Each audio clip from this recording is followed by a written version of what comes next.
Vamos então fechar os nossos olhos, deixar o corpo de forma linear na cadeira,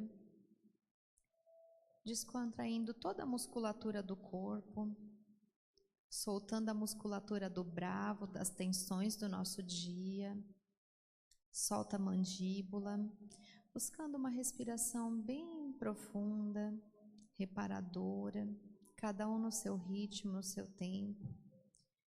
Libera todo o pensamento da correria do seu dia e deixe no seu quadro mental apenas a figura de Jesus, aquilo que ele representa para você, a imagem que você tem do nosso amigo mestre, incondicional de todas as horas, agradecendo a presença dele neste dia, nessa semana que se iniciou, agradecendo a esta casa que a tantos acolhe e nos acolhe com tanto amor, com tanto afeto, com tanto carinho, que nos reforça a fé a cada presença, que faz renascer a esperança dentro do coração de todos nós aqui nos nossos momentos de dificuldade.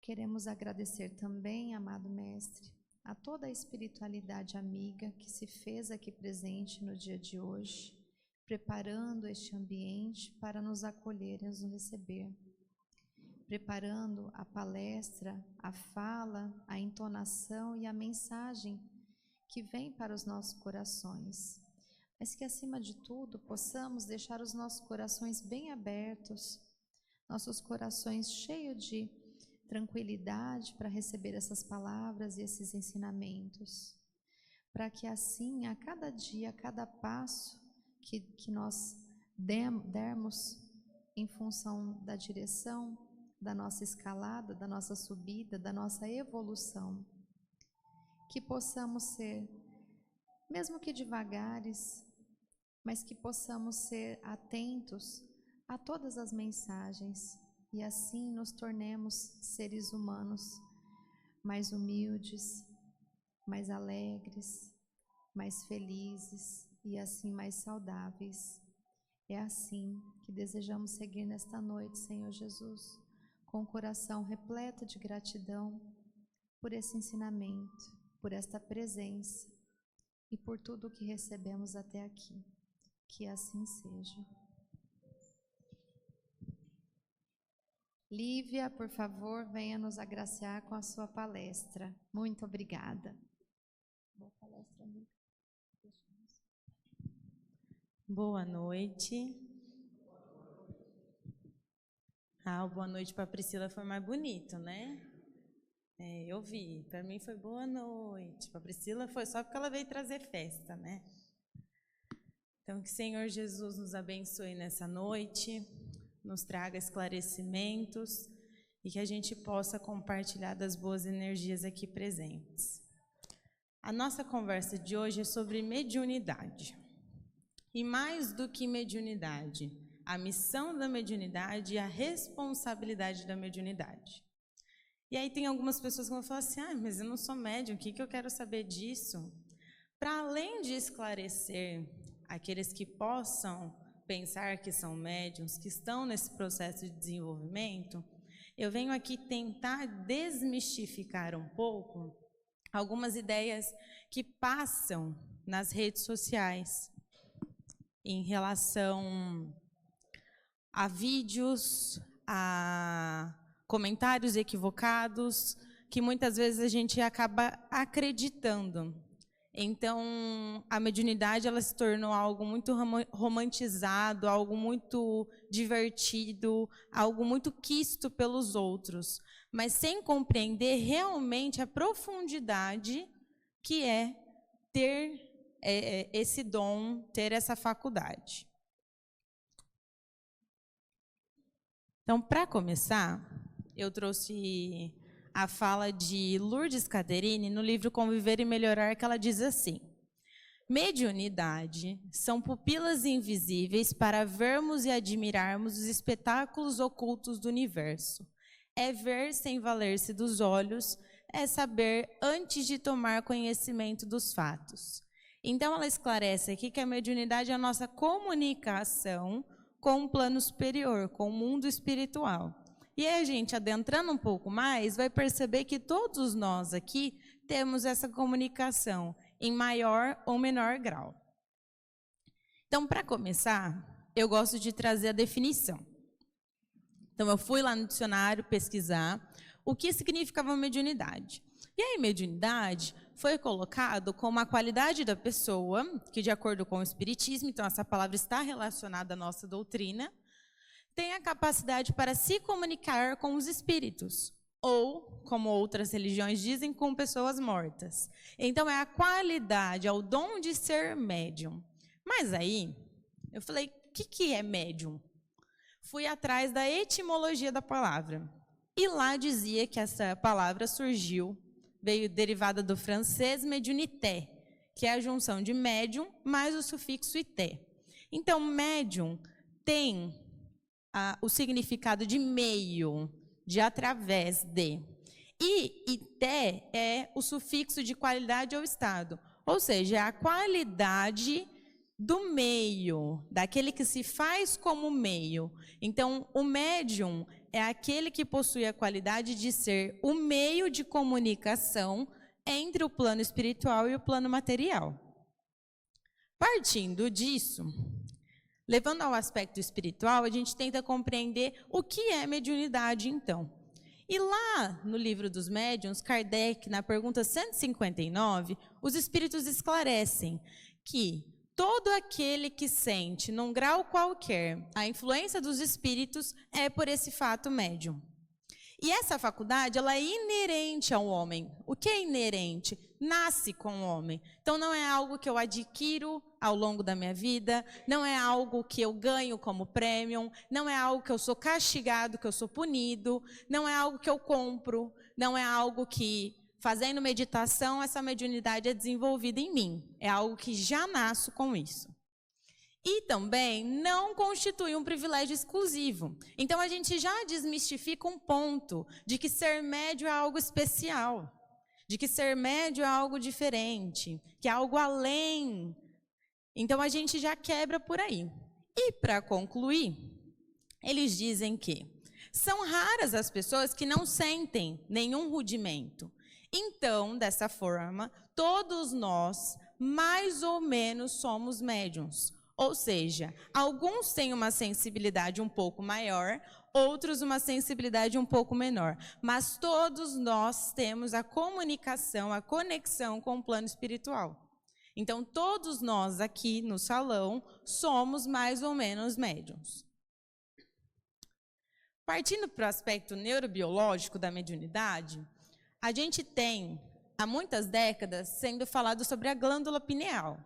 E ela tem a função fisiológica, porque ela parece uma sementinha aqui, dentro do nosso cérebro, um feijãozinho. E a função fisiológica dela, porque ela existe, ela está aqui, em matéria, dentro da nossa cavidade craniana, a função dela é produzir melatonina. Então, ela é responsável pelo nosso sono. Essa é a função biológica dela. Mas aí, para além da doutrina espírita kardecista, as outras doutrinas espiritualistas que vêm há milênios, eles têm uma ligação muito forte com a glândula pineal, dizendo que ela é o terceiro olho. Então, aquelas histórias que nós ouvimos sobre o terceiro olho está relacionado a essa glândula. Então, dizem que é por meio dela que se faz a conexão, a ponte entre o mundo físico e o mundo espiritual. E ela é a responsável pelas experiências místicas, pela consciência expandida que nós temos. Então, essa glândula pineal tem essa função. E final do ano passado, em 2024, pelo estudo da USP, a gente foi comprovado a questão neurobiológica, através da mutação genética.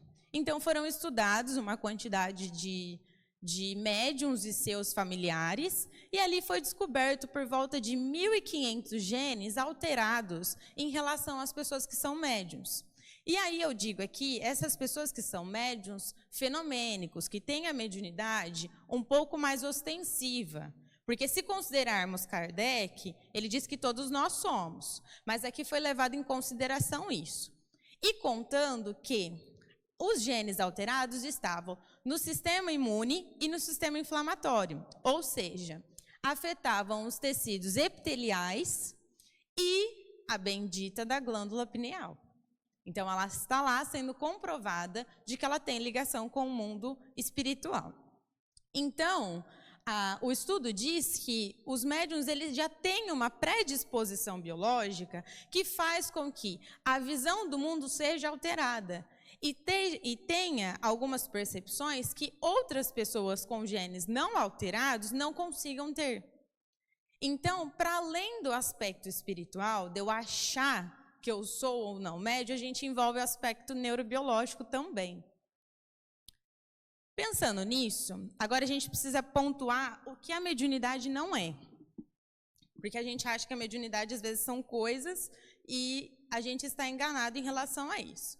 A mediunidade, ela não é uma doença. Então, ela é uma faculdade mediúnica. O desequilíbrio gerado pelo uso impróprio, pelo uso indevido da mediunidade, ela pode me trazer transtornos, mas a mediunidade não é uma doença. Então, é uma falácia quando eu passo em algum centro espírita, em algum templo religioso, e ele diz que eu estou doente porque eu não desenvolvi minha mediunidade. As coisas não funcionam bem assim. Não é porque eu não desenvolvo a minha mediunidade, se é que eu tenho uma mediunidade ostensiva ou não, que eu vou me adoentar. A doença ela tem outros parâmetros também, emocionais, psíquicos, físicos mesmo, pelo nosso desregramento da vida. Então, mediunidade não é doença. Mediunidade também não é profissão. Então, ela não é algo que eu posso exercer como profissão. Por quê? Porque ela não depende da minha habilidade pessoal. Eu, por exemplo, me formei em pedagogia, estudei 4 anos, desenvolvi habilidades para isso, hoje sou professora. Isso é a minha profissão. Eu não posso dizer que, como médium, eu tenho uma profissão, porque isso depende da atuação dos espíritos, de baixa ou alta elevação. Então, não cabe a mim, não é uma habilidade minha que está sendo exercida. Eu sou apenas um instrumento, eu sou um meio, como diz o próprio nome. Também não é sinal de superioridade moral. Então, às vezes, a gente entende que as pessoas que são médiums, mas ela é médium, grande coisa. Né? Ela pode ser médium e não valer o saldo batizado. Ela pode ser médium e não ter um pingo de entendimento, não ter um pingo de moralidade. Então, a mediunidade ela não é superioridade moral. O uso que eu faço dela, como eu trabalho com ela, as minhas ações enquanto ser humano e médium dizem sobre a minha evolução moral. Não o fato apenas de ter a mediunidade. A mediunidade também não é superpoder. E eu entro nesse ponto porque muitas vezes a gente entra nas redes sociais e está lá. Médium fulano de tal, fazendo curas extraordinárias. Médium fulano de tal incorpora o espírito tal. E aí a gente fica maravilhado, porque a gente fala, nossa, é o superpoder, é uma mágica. O cara é o top.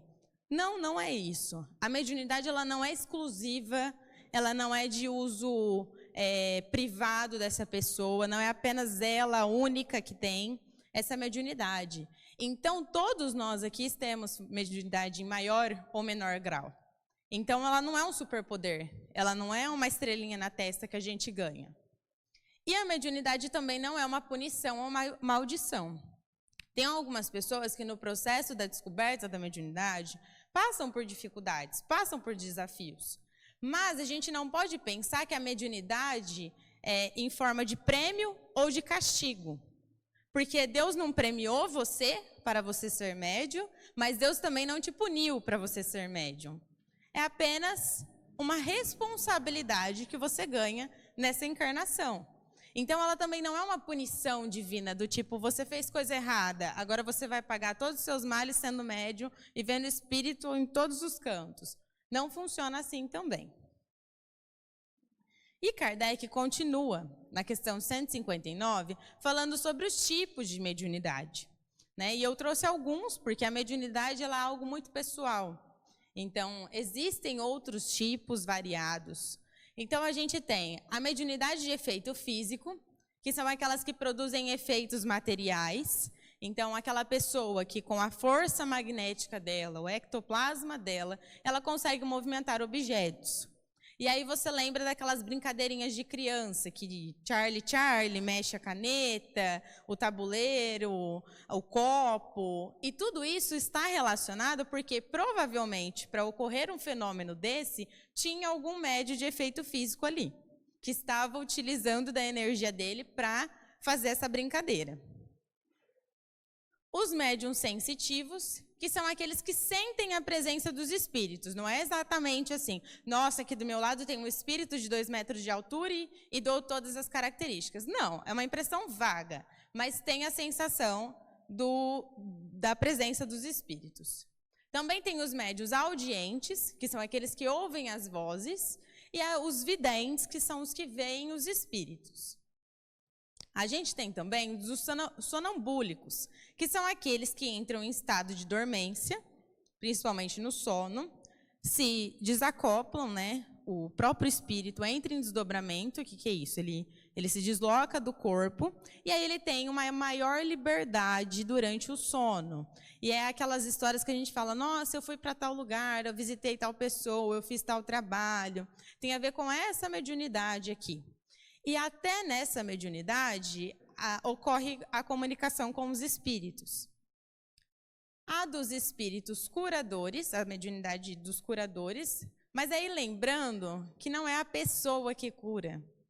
Ela é o instrumento, então ela tem uma força magnética que auxilia os espíritos no trabalho de cura. Então ela é apenas o meio de passividade que os espíritos atuam. A dos escreventes ou psicógrafos, que são aqueles que nós encontramos nas sessões de psicografia, ou aqueles que acabam por produzir livros, como Chico, Divaldo. Dos médiuns de pressentimento, que são aqueles médiuns que têm a intuição, que têm aquela sensação de algo que vai acontecer, mas ainda de forma vaga. E dos médiuns de psicofonia, que é a famosa incorporação, que são os médiuns que utilizam do órgão da fala, do corpo, para haver a comunicação com os espíritos. Existem mais outras faculdades mediúnicas? Existem, porque, como eu disse, é algo muito particular. E mesmo dentro dessas, a gente não pode fazer uma comparação, porque o médium de psicofonia nunca vai ser igual ao outro médium de psicofonia. Cada um tem a sua particularidade na mediunidade. Então, não cabe a gente colocar que um médium é melhor que o outro, que uma mediunidade é melhor que a outra. E aí, quando a gente fala de mediunidade, que também cai muito nisso das redes sociais, essa história de mediunidade mais forte. Então, eu vou no centro tal porque tem um médico, ele dá um passe forte. Não porque eu vou no outro centro, eu vou no outro templo religioso, porque tem um lá médico que cura. Então, a gente acaba dando fama para médiuns, quando, na verdade, a ação não são dos médiuns, são dos espíritos que trabalham com ele. É claro que ali tem um desenvolvimento para que ele receba esses espíritos de maior elevação, mas o mérito não é do médium. O mérito é dos espíritos, é da espiritualidade, é do divino, é do sagrado. E aí, Emmanuel, no livro Consolador, escrito por Chico, ele pergunta, né, qual a mediunidade mais preciosa? E a gente vai descobrir que não tem mediunidade mais preciosa. Porque dentro de um templo religioso, muitas vezes a gente depara com irmãos discutindo quem é mais do que quem. Ou eu só quero conversar com determinado médium, eu só quero ser atendido por determinada pessoa, porque lá na fluidoterapia o passe dele é forte. Não, porque na sala mediúnica a comunicação dele é melhor. Então a gente vai descobrir que não tem o mais forte, o mais precioso. Vai ser mais precioso aquele que for mais bem usado, que tiver dedicação, que tiver trabalho, que tiver constância, que tiver boa vontade. E aí caímos em outro ponto também sobre a indução da mediunidade. Lá no livro Consolador, na pergunta 384, pergunta-se sobre deve-se provocar a mediunidade? Por quê?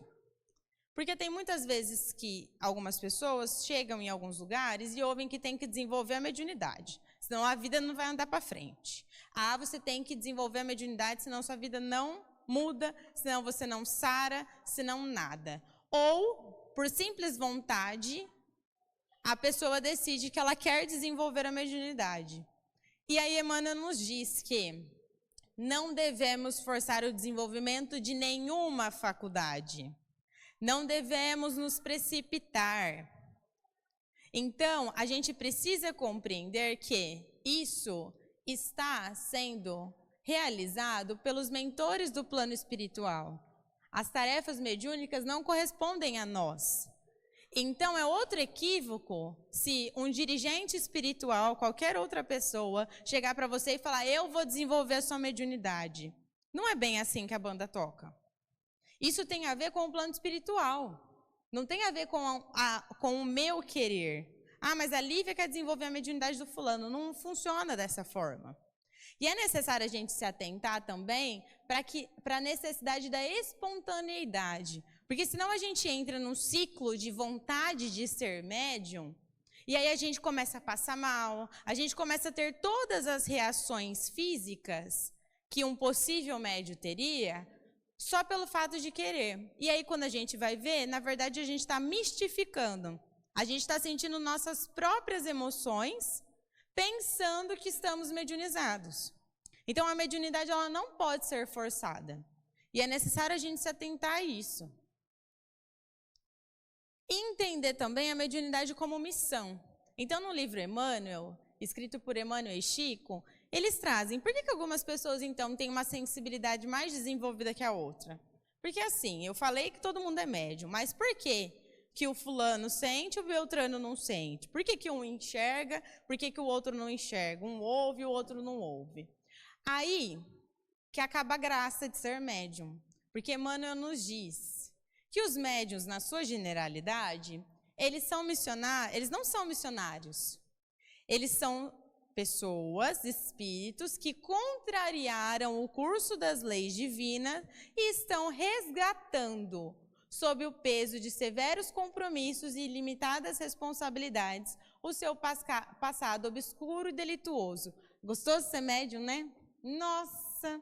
Pensar que eu estou com um fardinho a mais porque eu aprontei na outra, né? Não dei conta do meu serviço na encarnação passada. Então, é exatamente isso. A pessoa que é médium, em nenhum momento ele está falando aqui sobre punição, mas ele está falando sobre resgate. Porque tudo que eu faço, toda a minha ação, há uma reação, lei de causa e efeito. Então, eu preciso resgatar aquelas contrariedades que eu tive ao longo do curso das leis divinas. E é por meio de resgate, por meio da mediunidade. Então não é um campo de flores, não é uma romantização igual a gente assiste por aí. Que hoje em dia é muito gostoso ser médium, mas é gostoso na hora que eu estou gravando vídeo para postar no TikTok. Mas não é gostoso quando eu estou sentindo os malefícios de sentir o excesso de energia de um ambiente, de ver aquilo que eu não quero ver, de ouvir aquilo que eu não quero ouvir, de não poder estar ao redor de muitas pessoas porque eu estou captando ali energias vindo de vários pontos. Então, não vem como missionário. A gente sabe, por exemplo, a história do Divaldo, né, que ele induziu uma pessoa ao suicídio e depois ele veio. Ele tornou a mediunidade dele uma missão. Mas no início ele também sofreu, ele também passou os percalços da mediunidade. Então, o vídeo que a gente assiste muitas vezes, as incorporações, os trabalhos, é muito bonito, é muito bonito. A gente tem que apreciar aquilo, tem que confirmar aquilo, para dar mais voz, mas não no sentido de bater palma e querer ser igual, porque aí não dá certo.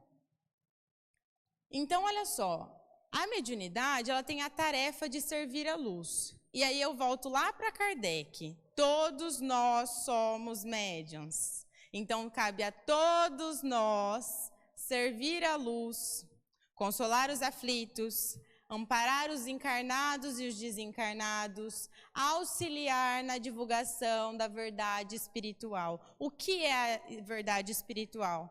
O Evangelho de Cristo. Então, cabe a todos nós aqui servir a luz. Então, a mediunidade, ela é uma oportunidade de crescimento. Ela alivia os meus débitos e faz com que eu contribua para a seara do bem. Então, toda mediunidade que fugir disso está fugindo da sua verdadeira missão. Então, se eu estou vendo muito show, se eu estou vendo muito palco para a mediunidade, ela está se desviando de servir a luz. Porque a nossa responsabilidade, a nossa missão é a divulgação da verdade espiritual que foi Cristo que trouxe. Nada além disso. Não é nada sobre mim. É sobre a espiritualidade. E a mediunidade como profissão. E aí a gente vai pensar, lá no livro Consolador, na pergunta 402 diz assim: seria justo aceitar uma remuneração financeira no exercício da mediunidade? Porque a gente vê, né, os cartazes aí, traga o seu amor em 3 dias, pague tal trabalho e a sua vida prosperar. E assim vai, né? Não só no centro espírita, mas às vezes até em outras religiões. E aí, Emmanuel dá um aviso, que quando a gente for transformar a nossa faculdade mediúnica em fonte de renda, esquece. Porque a mediunidade, ela não é o ofício do mundo. Os espíritos esclarecidos, eles sabem das nossas necessidades enquanto encarnados. Então, eles sabem que a gente precisa ganhar dinheiro. Mas não é dessa forma que se ganha dinheiro.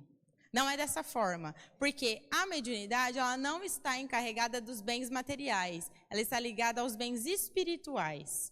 Então, cabe a mim focar no espiritual em relação à minha mediunidade. Então, eles dizem também que os espíritos esclarecidos sabem da nossa necessidade, mas eles não estão aqui para devolver meu amor em 3 dias, para saber se eu vou ficar milionário na próxima mega, para me dar os 6 números da loteria, para saber em relação à minha vida. Vocês percebem como isso é algo muito fútil, muito egoísta? E os espíritos esclarecidos, eles estão sim para nos dar apoio, mas para que a gente cresça, para que a gente aprenda. Então, é uma palavra de consolo, é um estímulo à nossa fé, não para saber se eu vou ficar rica no próximo ano, se eu vou ganhar meu namorado na próxima terça-feira. Então, eles estão para além disso. Por isso que a mediunidade não é ofício do mundo. E aí eu trago a parábola dos talentos. Ela está no Evangelho de Mateus, lá no capítulo 25, no versículo 14 até o versículo 30. E aí eu destaco desses versículos uma frase que diz assim: a cada um segundo a sua capacidade. Para quem não conhece, a parábola dos talentos é assim: um senhor estava de viagem e ele tinha 3 servos. O primeiro servo, ele deu 5 moedas. Para o segundo servo, ele deu 2 moedas. E para o terceiro servo, ele deu 1 moeda. E aqui eu não vou entrar em parâmetro de igualdade. Ai, mas coitado do que ganhou 1 moeda, quem ganhou 2, quem ganhou 5. Esquecendo isso. E ele disse para multiplicar, para dar frutos a essas moedas, a esses talentos. E aí, o que ganhou 5 moedas, fez o seu trabalho, multiplicou e ficou com 10 moedas. O que tinha 2 moedas, fez o mesmo trabalho, multiplicou e ficou com 4 moedas. Mas o que ganhou 1 moeda só, com medo de perder a bendita da moeda e o seu senhor chegar e ele não ter moeda nenhuma, o que ele fez? Ele a colocou inútil. Ele enterrou ela na terra e esqueceu ela lá. Até o dia que chegou o seu senhor de volta. E eles foram prestar contas. Então, o primeiro havia dado 10 moedas, o segundo 4 moedas, e o terceiro voltou e entregou 1 moeda apenas, aquela que o seu senhor tinha deixado com ele. E aí, os outros 2 foram exaltados e o terceiro foi mandado para longe. E aí, Schutel, no livro Parábolas e Ensinos de Jesus, o que ele traz dessa lição dos talentos? Que esses talentos são as nossas capacidades e as nossas oportunidades. E é por isso que eu falei para a gente não considerar a quantidade de moedas. Porque não importa a quantidade de capacidades, de oportunidades que Deus nos concedeu. Todos nós aqui, nem que for uma moeda, nós temos. Deus nos deu a todos capacidade para se desenvolver. E esse trabalho em relação às moedas, ele é muito pessoal. Ele é intransferível. Eu não posso dizer para o meu irmão multiplicar as moedas por mim, porque é minha capacidade. E que ao final das contas, ou seja, quando a gente retorna para a pátria espiritual, será feita uma prestação de contas desses dons, dessas moedas que nos foram dadas. Então aí eu pergunto, o que nós fazemos com o que nos é dado? Porque muitas vezes a gente espera ter um dom mágico, um superpoder, sermos habilitados mediunicamente para fazer maravilhas. Então a gente justifica a nossa inutilidade de uma moeda porque a gente não tem 5. Quando na verdade não importa se a gente tem as habilidades ostensivas para produzir frutos maiores ou não. O que importa é a minha ação consciente, o meu serviço no bem e o meu desenvolvimento moral e intelectual.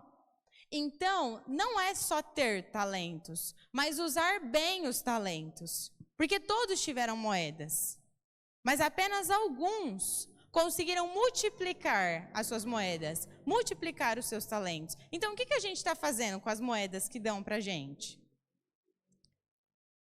Então, a gente precisa multiplicar para o nosso próprio crescimento e para o crescimento do próximo também. E aí a gente entra na parte da mediunidade como responsabilidade. Então, eu começo nessa parte falando do Evangelho de Mateus, que diz, dai de graça o que de graça recebeste. Então, a gente já começa pensando, voltando àquele ponto da mediunidade como profissão. Porque se me deu de graça, porque eu não paguei nada, nem 99 centavos para ser médium, por que eu estou cobrando para exercer essa função? Então, a mediunidade, ela é um posto de renúncia, de abnegação e de sacrifício espontâneo. Então, a partir do momento que eu inicio o meu processo mediúnico, eu não consigo manter meus 2 pezinhos, um pé em cada barco. Eu não consigo me desenvolver moralmente, me desenvolver intelectualmente, ter o meu aperfeiçoamento moral e, ao mesmo tempo, ficar com o meu pé no barquinho mundano, me prendendo aos meus vícios, me prendendo às futilidades, me prendendo ao materialismo. Então, eu acabo renunciando. E aqui eu não estou dizendo que vira médium, vira santo. Mas a partir do momento que você inicia esse processo, você começa a perceber que não cabe mais alguns lugares para você, que não tem condição de se frequentar, que tem algumas atitudes, algumas posturas que a gente não pode ter mais. Então, a gente acaba se abnegando, se sacrificando. A mediunidade também, ela vai depender do meu desprendimento e da minha caridade. Então, não é só ser médium. E a minha mão na obra? E o meu trabalho no bem? Porque vim de quarta-feira, sentar minha bundinha na cadeirinha lá 1 hora e incorporar espírito, ouvir sei lá o quê, é legal. E de sábado, vim lavar o banheiro, varrer o chão, entregar alimento, ir atrás de alimento na campanha, já é mais difícil. Então, a mediunidade ela tem a ver com o meu desprendimento. Não é algo para ser bonito por fora, ela tem que ser útil por dentro. O uso impróprio da mediunidade traz malefícios como desequilíbrios psíquicos e espirituais. Então, a gente vê algumas pessoas fazendo mau uso da mediunidade para questões egoístas mesmo e acabando ficando adoentadas psiquicamente, tendo que até se estender às questões médicas de psiquiatria. E realmente, a mediunidade ela não é brincadeira. Então, a gente tem que levar a sério, é uma responsabilidade. Ela também exige necessidade de aperfeiçoamento moral, de estudo doutrinário, de vigilância. Então, olha só que interessante. Tão pouco sendo médium, ostensivo ou não, as regras são as mesmas. Então, eu sendo médium ou eu não sendo médium, eu também preciso de tudo isso. As práticas egoístas acabam levando às mistificações, a processos obsessivos.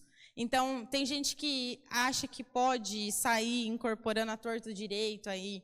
A banda não toca desse jeito. A seriedade no mundo espiritual. E também aqueles que não querem seguir a seriedade acabam sendo vítimas de obsessões. A responsabilidade do médium não está durante só a reunião mediúnica, mas na minha ação cotidiana. Então, eu não sou médium de quarta-feira das 8 às 9. Eu sou médium segunda, terça, quarta, quinta, sexta, sábado, domingo, 24 horas por dia, dormindo ou acordado. E aí, Kardec, no livro dos Médiuns, no capítulo 18, ele traz dos perigos e dos inconvenientes da mediunidade. Então, ele traz aqui, também André Luiz, nos domínios da mediunidade, assim. A mente desajustada do médium, então olha só, quem é médium? Todos nós. Então a nossa mente desajustada, em desarmonia com os princípios do bem, então quando a gente não está ligadinho ali à coisa certa, atrai para si os elementos desorganizados do plano espiritual. E ele foi gentil em falar elementos desorganizados, porque aqui seriam elementos obsessivos. Então, quando a gente não tem um bom pensamento, uma modificação no nosso ser, a gente não vai atrair coisa boa do plano espiritual.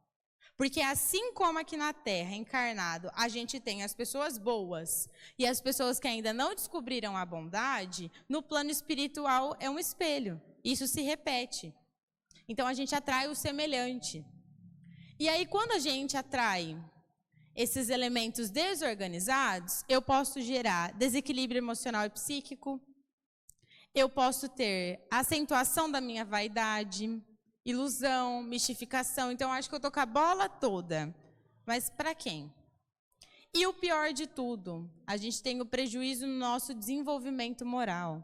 A gente acaba prejudicando o nosso progresso espiritual, que é a nossa missão aqui encarnado.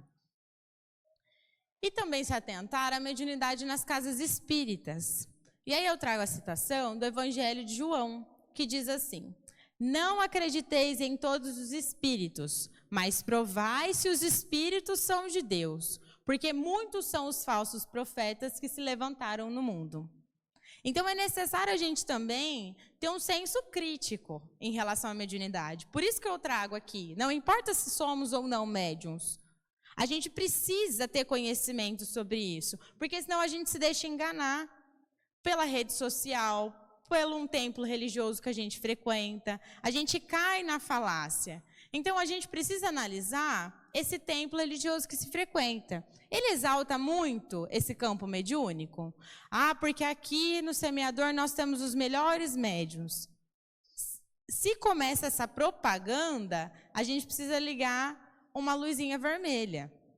A gente precisa também analisar os médiuns que trabalham nesse local. Eles são médiuns que fazem muita divulgação sobre a sua faculdade mediúnica? Por exemplo, a pessoa subir aqui, eu sou trabalhadora do Centro e médium. Para quê? O que adianta ela falar que ela é médium? Não faz efeito, não faz diferença nenhuma. Ou são aquelas pessoas que atendem despropositadamente? Por exemplo, abraça você, nossa, mas eu estou sentindo uma energia sua. Porque eu estou vendo um espírito perto de você. É despropositado, não tem utilidade para o bem. Então, a gente também tem que se atentar. E também analisar sobre os pagamentos. Então, é cobrado por um atendimento fraterno? E aí a gente pontua assim. Tem casas religiosas que cobram esse atendimento fraterno. Geralmente não é um valor exorbitante. E aí você vai entender que esse atendimento cobrado, ele é para manutenção da casa, para pagar a água, a luz, porque a gente também vive na terra encarnado. Mas a partir do momento que se cobra preços exorbitantes e vai direto para o médium, a gente também tem que se atentar. Porque aí a gente entra num processo de dependência da mediunidade alheia. De dependência da mediunidade que serve numa casa espírita, que serve num templo religioso. E a função da mediunidade não é essa, não é tornar as pessoas dependentes dela. E aí a mediunidade com Jesus. Jesus foi nosso maior exemplo de médium, ele não usou o termo mediunidade na sua época, nas suas passagens, mas os seus exemplos, as suas ações, falando sobre as curas, sobre a sua comunicação com os espíritos, a sua grande conexão com o Criador, traz esse elemento na Bíblia. Então, alguns dos momentos que Cristo demonstrou a sua mediunidade. Por exemplo, na transfiguração de Jesus no Monte Tabor. Então, Jesus ainda estava encarnado, mas ele já não aparentava tanto a carne, ele estava com um brilho imenso. E ao lado dele apareceu Moisés e Elias, que já haviam falecido. Ou seja, já houve aparição de espíritos. Então, isso foi uma prova da mediunidade. Também nas curas e os exorcismos. Eu coloquei exorcismo aqui entre parênteses, porque na verdade não é exorcismo, né? Mas na época era considerado. Então, quando Cristo pronunciava palavras e curava, ou quando ele trazia a comunicação com as entidades que perturbavam as pessoas da época, havia uma comunicação com os espíritos. A aparição de Cristo após a crucificação, que as pessoas chamam de ressurreição, mas na verdade a ressurreição biologicamente ela não é possível, porque é eu ressuscitar um corpo que já havia morrido. Na verdade, o que aconteceu foi a aparição de Cristo enquanto Espírito. E aí aqui ele mostra que aqueles apóstolos que conseguiram enxergar Cristo tinham o dom da vidência, tinham essa faculdade mediúnica. E os ensinamentos sobre oração e fé. Então, olha só, se a gente parar para pensar e falar, mas eu não acredito em mediunidade, em comunicação. Então, por que que Jesus mandou a gente conversar com uma pessoa que a gente não vê? A oração é uma comunicação entre os dois mundos, entre o mundo material e o mundo espiritual. Ela é a maior das comunicações. E a gente faz uso dessa mediunidade, dessa comunicação, todos os dias. E a gente não percebe. A nossa fé, ao acreditar em algo que a gente não sente, que a gente não toca, também tem a ver com a nossa mediunidade. Então ele mostrou que somos seres mediúnicos. E aí depois de tudo isso, vocês vão falar assim, eu quero ser médium, eu não quero. Mas mediunidade a gente não escolhe, infelizmente. Então, a gente precisa só pensar no seguinte, a mediunidade ostensiva e a não ostensiva, ambas têm necessidade de aprimoramento moral. E esse aprimoramento moral, ele se desenvolve por meio da caridade. Então, eu sendo ou não sendo médium, eu continuo sendo filho de Deus, eu continuo tendo uma missão aqui de progresso espiritual, e eu preciso cumpri-la. Então, por fim, não vale tanto se eu sou ou não sou médium. O que vale é a minha obra, a minha ação no bem. O que eu faço de bom, o que eu planto, o que eu colho ao longo da minha existência encarnada. Todos nós, médiuns ou não, podemos ser instrumentos do amor. Então, uma palavra, um gesto, uma prece. Porque a maior mediunidade é o amor em ação. E a mediunidade, ela não é espetáculo. A gente precisa entender isso. Ela é um serviço silencioso, às vezes até solitário, mas ela é profundamente abençoada.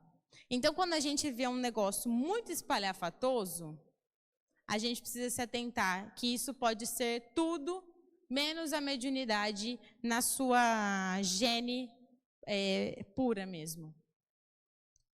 Então, Raul Teixeira diz para nós, todos somos portadores de poderes psíquicos. Então, olha só o poder da nossa mente. Jesus disse, vós sois deuses, fazeis o que eu faço muito mais. Então, temos essa capacidade. Mas a gente vai exercitar esses poderes psíquicos para o bem. E a gente treina para o bem através da prece, da boa ação, da boa vivência, dos bons relacionamentos. E a partir disso, que a nossa faculdade paranormal poderá ser colocada a serviço do bem e atendendo Jesus, fazendo brilhar a nossa luz. Então, nessa noite eu desejo que a luz de vocês brilhem a partir da essência do amor que nós carregamos, independente de faculdades mediúnicas, independente do nível de progresso espiritual. Todos nós aqui temos os talentos, temos a capacidade para fazer esse amor ser colocado em ação e a luz, a nossa luz brilhar. Então, muito obrigada e que Deus abençoe.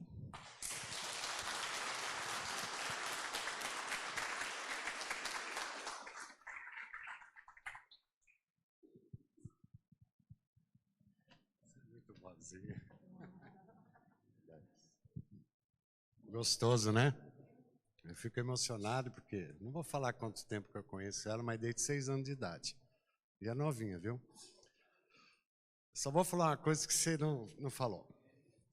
Aqui no Semeador, a casa que a gente dirige, eu, a Rosa, o pessoal que está tudo aí, todo o pessoal, tem sala mediúnica de terça e de quarta. A gente coordena a turma de quarta e a Rosa a turma de terça. 99% das pessoas, quarta deve ter umas 60 pessoas por aí, mais ou menos, trabalham em outras atividades. É norma nossa. Ah, falaram que eu sou médium. Você vem para cá, vai para o estudo, se persistir os sintomas, aí a gente vê, mas tem que ter vínculo com a casa. Pergunta pro pessoal se eu não sou chato. Mediunidade é ética. A mediunidade aqui de quarta não é consulta para os espíritos, é acolhimento espiritual. Vocês entenderam? É uma responsabilidade muito grande. Então ela tem que ter ética. De quarta são 2 salas lá, o salão e aqui no fundo. Terminou o trabalho, morreu o assunto. Ninguém comenta nada. E a gente não faz consulta para os espíritos. Vocês entenderam? O semeador funciona assim. Estou falando pelo semeador. Porque é muito comum que a Lívia falou, a pessoa chega, eu sou médio, eu sou... Mas não aguenta fazer o tratamento. Porque quer só chegar e trabalhar na mediunidade. Aqui no semeador não é assim. Estou falando das outras casas. Tem um caminho a perseguir. Se ela... Sintoma de depressão e mediúnica é igual. E nenhum de nós tem uma capacidade de olhar para a pessoa, não, você é médium. Para, não existe isso. Não existe. Se ela fez o tratamento, começou a trabalhar, está estudando, se não equilibrar, aí tem uns sintomas físicos. Aí, mas desde que siga como a casa funciona. Vocês entenderam? Ah. A Lívia foi, ela tem um jeitinho, né? Se eu der essa palestra, eu dou umas detonadas.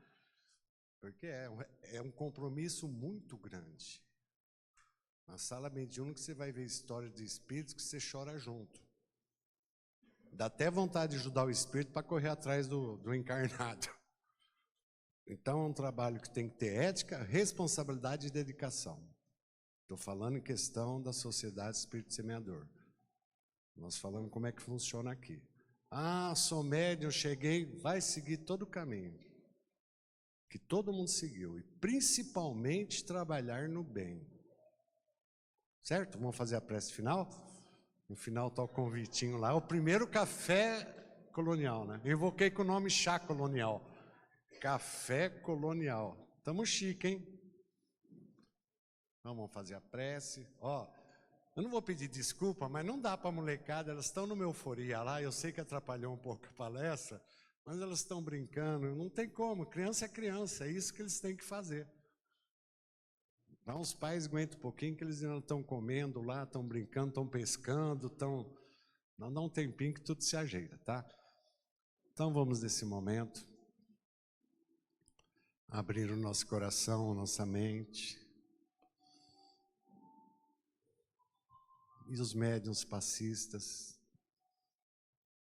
com o objetivo de servir aos amigos espirituais, com um desejo muito grande de acolher a cada um, de projetar energias, projetar vibrações.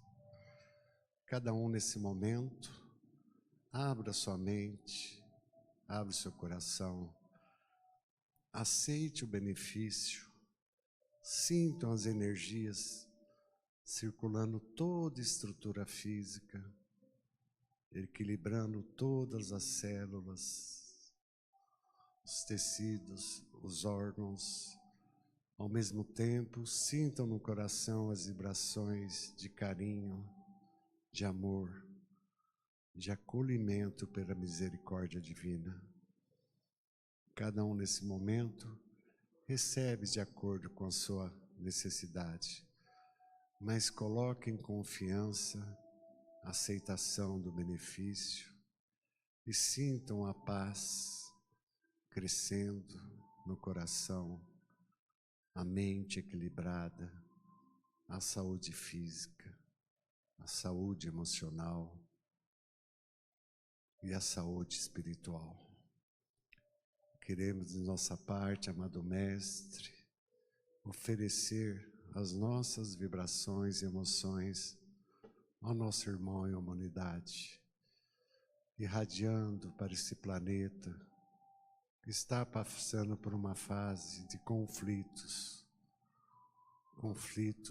imensos, mas ao mesmo tempo sabemos que a misericórdia divina está atuando dentro da necessidade.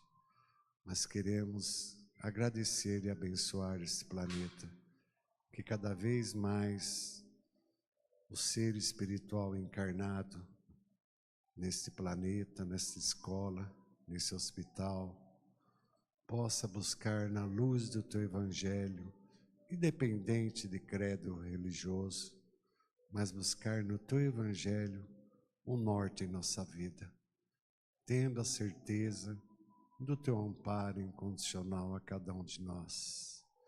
Iremos todos nós, ao retornarmos aos nossos lares abençoados, levar um desejo muito grande, com o nosso esforço e nossa dedicação, nos tornarmos um pouquinho melhores do que somos, olhando a vida com os olhos da oportunidade, olhando as dificuldades com os olhos do aprendizado e olhando o próximo com muito mais respeito, compreensão e aceitação, pois temos a certeza do teu amparo incondicional a cada um de nós.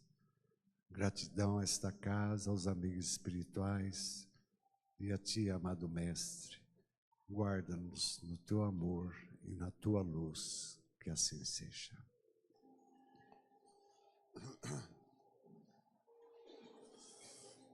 Isso aí, gente. Quem puder dar uns trocos por Janderson lá, que está tomando conta dos carros. E o café colonial está ali. Papai e mamãe, aguenta um pouquinho que eles estão numa euforia lá.